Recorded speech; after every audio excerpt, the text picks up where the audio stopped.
আর এই নামকে সাংগঠনিকভাবে কার্যকরীভাবে এই নামের মাধ্যমে আমরা একতাবদ্ধ হওয়ার যে সংকল্প নিয়েছি, সেই জায়গায় দাঁড়িয়ে আমরা এখন মতুয়া মহাসংঘের পতাকা তলে সমবেত হয়েছি।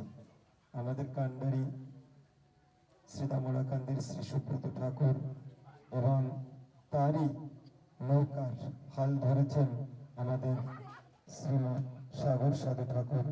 তার সাথে তার সফর সঙ্গে হয়ে আজকে আমাদের এই বাড়িতে আসা।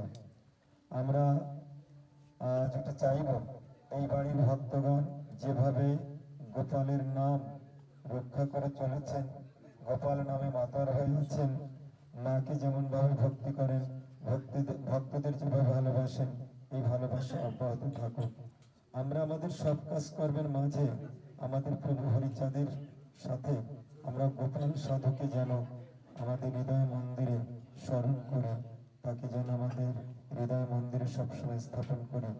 আমরা খুব সহজে এটা বুঝতে পারি যে সাধু মশাই যদি লীলামৃত ছাপানোর এই দায়ভার না নিতেন, যদি লীলামৃত ছাপানোটা না হতো, তাহলে আমরা হরিচাঁদ ঠাকুরকে বিশ্ব দরবারে পৌঁছে দিতে পারতাম না। এই মহান কাজটি আমার প্রাণের গোপাল সাধু করেছেন। গোপাল সাধু আরো যে সকল অবদান রেখেছেন তা মতুয়া সমাজের জন্য অবিস্মরণীয়। তাকে ঠাকুর কিছু ধন সম্পদ দিয়েছিলেন, সেই ধন সম্পদ তিনি তার গুরু, তার প্রাণের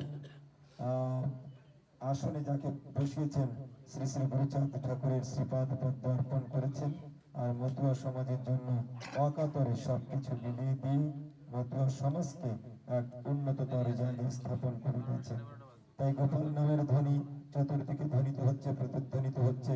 গোপালের আত্মজ, গোপালের রক্ত যার শিরায় ধমনীতে প্রবাহ